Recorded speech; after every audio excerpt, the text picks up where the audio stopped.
Any other comments should be offered up when we're asking for further debate or questions and comments. The honourable member for New Brunswick Southwest.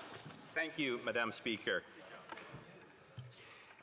Earlier tonight, we heard from a Liberal member of Parliament who told this chamber the government's goal in Canada is to produce the cleanest oil in the world. But this is not true. We know what the Prime Minister, the Liberal Prime Minister, told Canadians some years ago. The goal is actually to phase out the industry. And I can say this with some certainty because Canada is already an environmental leader when it comes to refining, producing its petroleum products. It's one of the cleanest producers in the world. So if that's the goal, the government could say mission accomplished. Now let's get on with creating jobs and opportunity in Canada and exporting this technology and our clean, ethical products around the world.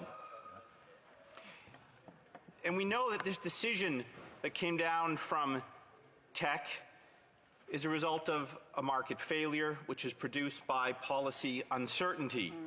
The result is fewer jobs, higher prices, and less of Canada's ethical oil being consumed at home and around the world. That's right. Teck's decision is a blow to Canada. It's devastating to Alberta's economy, but it's also problematic and hurtful and raising questions in Alberta about its place in Confederation in Canada. Jobs are lost, opportunities foregone, tax dollars are evaporating, and we hear voices now in Western Canada wondering, what is our place in the Federation? And these are all, I think, realistic questions that we're hearing when they look to Ottawa and they see a government trying to turn off this industry. And this is not the first time we've seen this. This is not the first time we've seen these actions from a federal government which is focused elsewhere. In my home province, Energy East was killed. Now, the government tried to say this too was a market decision.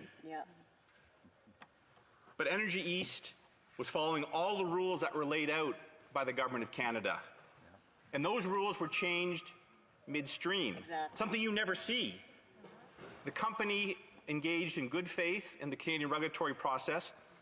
They spent $1 billion trying to go through that process, and then the government changed the rules. The Prime Minister was not willing to spend a nickel of his political capital in Quebec, and so the company walked away. And it was another lost opportunity for Canada, an opportunity to bring in Eastern Canada, the real Eastern Canada, Atlantic Canada, into this nation building.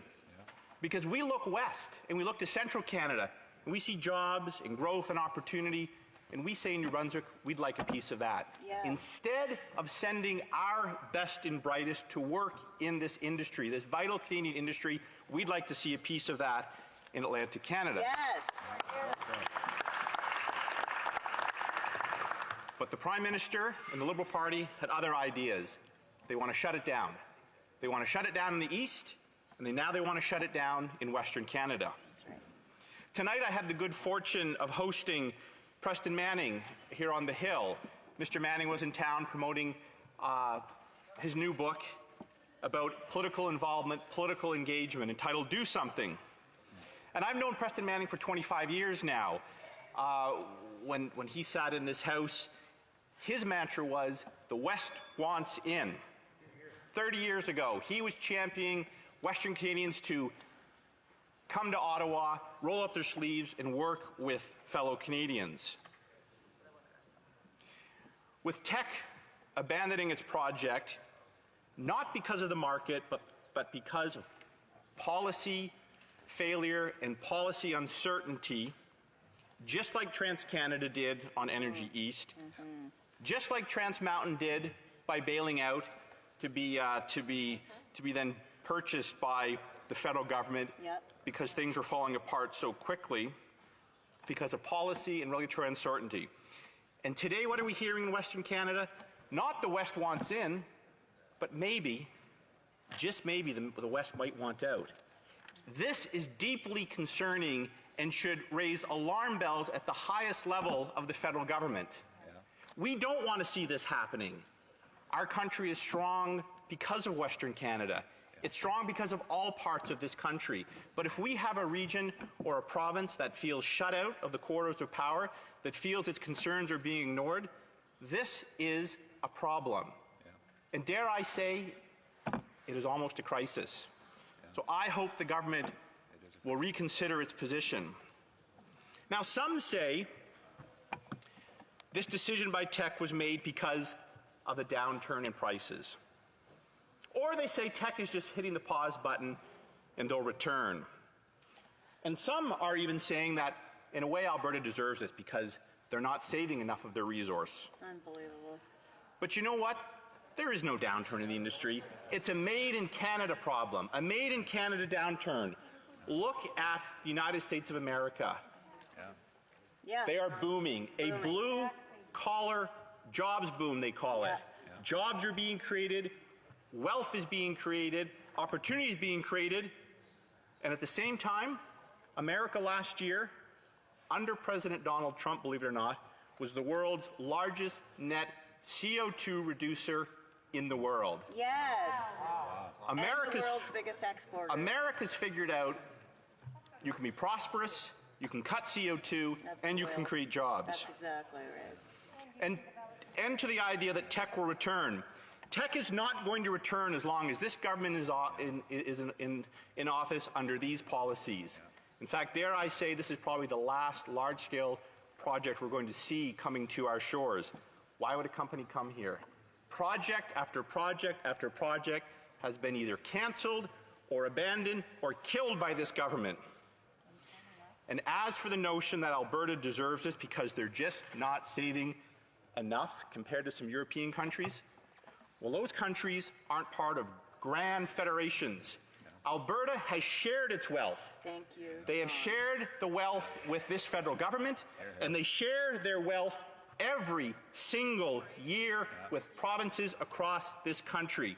My province every year of New Brunswick receives a third of its budget from transfers from the federal government. Generous transfers that I know Albertans and other Western Canadians are proud to pitch in and help. Because in the past, they've been allowed to do what they do best, create jobs and opportunity, and to share that wealth. And they've grown mightily, and we see the population boom in Western Canada. And so, to my Western friends, when the Liberals come to you and say, don't worry, we'll help with more transfers, we'll help you with transfers or EI, I say run to the hills, because we have that in Atlantic Canada. And life's pretty good, but that is not how you create a growing economy that is going to see families grow, people move in, and economies prosper. We are fortunate and thankful to have those transfers, but that is not the road a country follows to grow itself. So today, Canada is poor because of this decision that is a result directly of this federal government. Indigenous communities are poorer that had agreed to it and were looking to participate, and the provinces are going to be poorer over the long run as well. This government is destroying reliable energy, affordable energy, and Canada's ethical industry. And for that I say shame. Because increasingly we are finding energy is cheaper outside of this country than good old made-in-Canada industry. And for that I decry. And on that, Madam Speaker, thank you. Questions and comments? Questions et commentaires. L'honorable secrétaire. The Honourable Parliamentary Secretary. Thank you, Madam Speaker. I thank my colleague for his speech. It's fairly easy to play petty politics against the government when it comes to Teck Frontier these days. I think my colleague across the way, Madam Speaker, did not read Teck Frontier's decision because the reasons are clearly stated in that decision. The Miso Maclean's, La Presse, CBC, Radio-Canada, La Presse Plus, they all are saying unanimously that it is not because of our government. And I quote, Madam Speaker, it is not environmental positions nor because of the government. The Teck is has abandoned its project. It's because of the price of a barrel of oil. Can the colleague across the way tell us why all journalists are in agreement with including Teck Frontier, to say that this is their decision and not because of the government? Thank you very much, Madam Speaker. Look, we've heard the same arguments when Energy East was cancelled, that it was a market-based decision. But we can clearly see that the federal government is responsible for this decision in Alberta, just as it was responsible for the Energy East decision. They did nothing. The government created obstacles, and then it said, oh, this isn't our fault, but it is your fault. Questions and comments? The honourable member for Edmonton-Strathcona. Madam Speaker, I just have a quick question for our member, and thank him for the comments that he brought forward.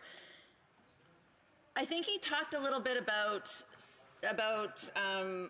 Alberta's place in our confederation, I guess I could say, and I really do question whether or not this is a smart move. If we should actually be talking about separation as being what's best for Alberta, what's best for Canada. I'm a proud Albertan, I'm a proud Canadian, but there is this very dog whistle sort of thing where we're talking about how if we don't get our way, we're going to leave, and that's not helping us. And one of the things I'd like to just ask this speaker, this member of Parliament, Madam Speaker, is we can clearly see that the Teck project wasn't going forward, and that there were reasons why that happened. The company wrote a letter. We all have read it. But what we're doing here is we're debating a symbol. We're not debating solutions. We're not getting to solutions. And when we talk about divisiveness in our country, that's not helping. Can the Speaker please reassure me that that's not what he meant? Honourable member for New Brunswick Southwest. Thank you. No, I actually decry this where we find ourselves. I actually am worried about it because I think it is going to be the issue we'll be dealing with between now and the next federal election.